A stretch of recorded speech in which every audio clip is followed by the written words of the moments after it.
Bonjour les scorpions, comment allez-vous? J'espère que tout va bien pour vous, vous êtes en pleine forme. Allez, ça y est, le dernier taroscope de l'année est arrivé. Ouais, c'est la fin de l'année, on a plein de belles choses sur la fin de l'année, beaucoup de choses qui purgent, fin de cycle évidemment, qui sortent. On va utiliser le tarot mystique et les 22 arcanes majeurs du tarot de Marseille pour faire ce taroscope.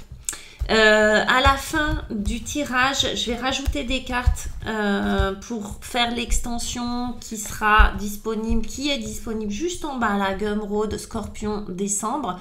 Pour ceux et celles à qui le taroscope a particulièrement résonné, parlé, on fera une extension avec l'horoscope Béline et le Golden Wheel. Voilà, donc restez jusqu'au bout, je vais tirer les cartes et puis vous verrez si vous avez envie de vous procurer l'extension.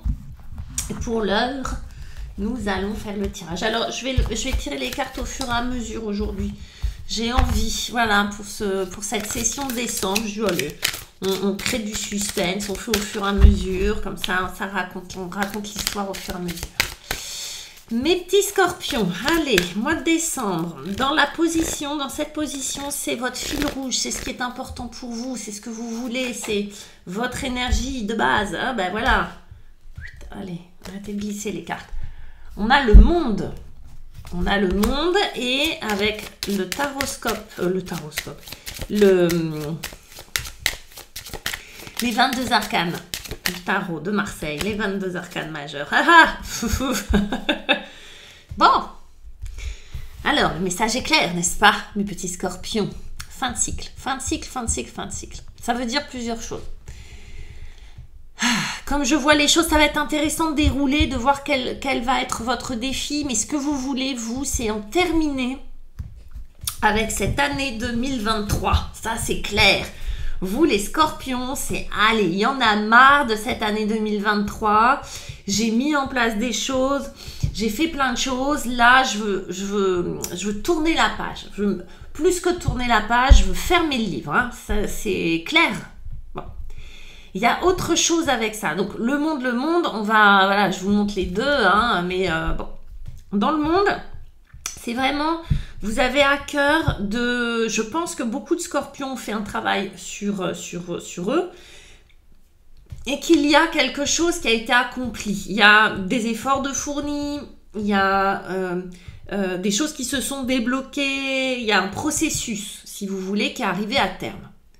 Dans ce processus-là, là, il y a une espèce de fatigue, de ras-le-bol sans doute, et en même temps d'excitation de passer à cette nouvelle année, d'en finir, de voilà, passer à autre chose. Il peut y avoir des scorpions qui, dans ce processus-là, se sentent un peu enfermés. C'est-à-dire, parce que vous l'avez quand même en début de tirage, le monde, hein, et 2 fois. Ça veut nous parler de quoi aussi? Ça veut nous parler d'enfermement. Il n'y a rien qui va vraiment mal, mais je suis un petit peu dans ma cage. Je suis un petit peu dans ma cage et je ne vois pas où est la sortie.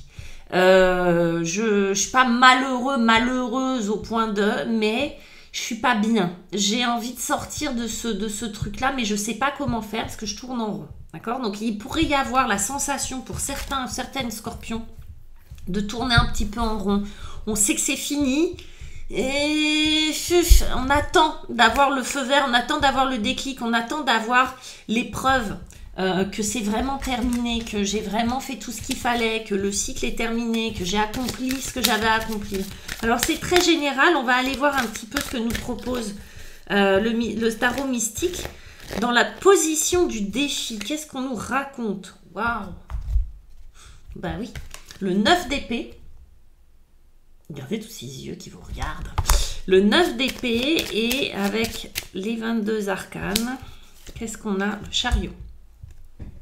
Ok. Dans la position du défi, le 9 d'épée, avec tous ces yeux là sur le corps, elle belle cette carte, c'est un peu flippant. Cette personne, elle est un petit peu stressée si vous voulez. C'est-à-dire que, alors le 9 d'épée, on sait que c'est de la surcharge mentale, on ne dort pas bien la nuit, on est angoissé, etc. Ça peut être votre cas. Avec cette carte-là, effectivement, on a cette sensation que même lorsque l'on dort, il y a... comment on va dire ça? Il y a un dialogue mental très très fort en fait. Il y a un dialogue intérieur très très fort qui vient soit vous empêcher de dormir, soit qui tourne en boucle. D'accord? Même quand vous en avez conscience et que vous voulez lâcher prise ou que vous vous dites bon allez là il faudrait que je me calme et tout ça, ça tourne en rond, ça tourne en rond. Un peu à l'image de ces ronds, de cette mandorle là, ça tournicote, ça enferme. En fait, votre défi là, ça va être de sortir de cet enfermement mental. Parce qu'on est dans les énergies des épées, du coup on est dans le mental. On est presque à la fin d'un cycle et on est fatigué d'un point de vue mental, psychique. Sans doute les scorpions, vous réfléchissez beaucoup, vous avez beaucoup réfléchi, vous avez beaucoup tourné les choses 1000 fois dans votre tête, voyez. Le chariot va nous parler, il est en défi, donc le chariot on sait, il va vite, il va loin, il prend des directions, il est ambitieux, etc. Il y a une ambition qui est un peu coincée, il y a quelque chose qui est un peu enfermé à cause de ce mental-là. C'est-à-dire que le chariot, il n'arrive pas à se libérer. Lui, il est libre, hein. Lui, il sort de la cage, il sort de cet enfermement-là. Lui, il est parfaitement libre, lui, il est ambitieux, il prend des directions, il y va, il va découvrir des nouveaux territoires, yallah, on y va. Vous voyez, il est retenu. Donc, il peut y avoir un effet de lenteur, je vous disais, hein, le monde nous en parle, un effet de lenteur, un effet de mental très très fort qui empêche le corps d'avancer finalement, d'accord, de prendre des décisions. C'est comme s'il y avait des décisions qui n'arrivaient pas à être prises, comme s'il y avait des actes qui n'arrivaient pas à être, comment on va dire, à être exécutés, c'est-à-dire à faire le premier pas, quoi. Vous voyez ce que je veux dire? Là, il y a quelque chose qui est lent, qui est en dessous de vos ambitions. Il y a quelque chose qui est coincé. On aurait envie de dire, bon, arrête de te prendre la tête, le scorpion, avance. Voilà ce qu'on a envie de dire. Avance, prends ta place, prends le premier rôle. Fais ce que tu as envie de faire. T'as envie de prendre des cours de tango, vas-y. T'as envie d'aller parler au monsieur là-bas que tu croises tous les jours dans le train, vas-y, etc., etc. Mais il y a un mental très très fort qui discute et qui empêche ce processus-là. Allez, on va voir de quoi vous avez besoin. Quel est le conseil pour vous, mes petits scorpions? Qu'est-ce qui se passe? On se prend la tête en fin d'année. Votre petit conseil, le pendu. Ok. On va voir. Hein, vous allez dire, c'est quoi ce conseil? C'est quoi ce conseil du tarot? Et l'étoile? Oui. Allez. Le pendu. Et vous voyez cette jeune fille pendue dans les feuillages. C'est joli, hein, quand même. Et regardez, elle est pendue et avec son pied, elle est accrochée à une fermeture éclair. Et avec son poids, elle ouvre la fermeture éclair sur un ciel dégagé. Il y a un peu de nuages, mais sur du ciel. Ok, ça veut dire quoi? Le pendu, on le sait, il va regarder sa tête déjà. Le pendu, on voit sa tête, elle est en bas. Sa tête est en bas, les pieds sont en l'air. C'est-à-dire que, vous voyez, au niveau mental et prise de tête, on dit mets-toi la tête en bas, tu verras, ça ira beaucoup mieux. En fait, c'est comme si on devait inverser les polarités, comme si on devait inverser notre système, notre façon de voir les choses. Notre façon de voir les choses, elle doit être plus intuitive. Là, le pendu vous dit, pou, le blocage, il est là, mais il est nécessaire. C'est-à-dire que si vous avez la sensation de pédaler dans la choucroute, de ne pas avancer, etc., on vous dit, pas de problème, c'est pas grave. Regarde le pendu. Comment il fait? Il se met la tête en bas et il regarde sa vie à l'envers. Ça lui offre l'occasion de voir les choses autrement. Ça ouvre des perspectives sur un ciel dégagé. D'accord? C'est-à-dire qu'on vous invite, dans cette période où vous avez l'impression d'être au ralenti, qu'on vous met des bâtons dans les roues, que le mental il est très fort, que vous essayez de trouver des solutions intelligentes, on vous dit non, arrêtez d'être intelligents les scorpions, vous êtes trop intelligents, arrêtez d'être intelligents et juste faites les choses de manière intuitive. Arrêtez-vous, respirez.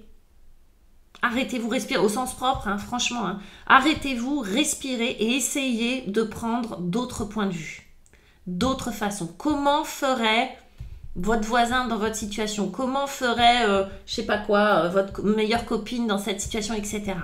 Prenez des points de vue. Essayez de vous fondre dans des points de vue différents pour pouvoir débloquer cette situation. Ok? Cochon pendu. Et il y a l'étoile. Et l'étoile, elle vient vous aider. C'est-à-dire, c'est votre bonne étoile. L'étoile, elle, c'est vraiment le sens. Le sens, la valeur, le sens, votre mission de vie. En fait, on vous invite, le pendu vous invite à vous dire, à vous poser la question de pourquoi vous voulez les choses et comment vous voulez les choses et dans quel but vous voulez les choses. Si vous voulez les choses uniquement pour calmer une peur et calmer une angoisse, ou uniquement flatter un ego par exemple, c'est pas bon, vous n'êtes pas sur la bonne route, du coup il y a des choses qui coincent. Je donne des exemples. Là, ce qu'on vous demande, le pendu, il vous invite à trouver ce qui est vraiment important pour vous. Alors quand je dis mission de vie, ça met tout le temps de la grosse pression parce qu'on imagine tout le temps des trucs pas possibles. Mais l'autre fois, j'avais une consultante, sa mission de vie, mais je sais pas ce que c'est et tout ça. Mais je lui dis, mais en fait, et on avait en canal, hein, mais tu donnes des cours de musique, mais en fait, c'est ça ta mission. C'est d'éveiller les enfants à ça, à cet art. Et c'est super important. Et tu le fais vachement bien. Et tu n'as pas besoin d'aller chercher à midi, à 14h. Mais vous voyez, comme si on se mettait une pression parfois, quand on entend mission de vie, qu'on devrait tous être des espèces de héros ou d'héroïnes. Non, non, notre mission de vie, parfois, c'est des choses très très simples. Mais dans lequel on est bon, dans lequel on se sent bien, dans lequel on se sent incarné, dans lequel on se sent relié avec ses valeurs. Et l'idée, c'est d'être relié à vos valeurs. Donc, le pendu vous invite à faire le point sur qu'est-ce qui est important pour de vrai pour vous. C'est un gros bilan, moi, j'ai l'impression pour vous, les scorpions, sur la fin de l'année.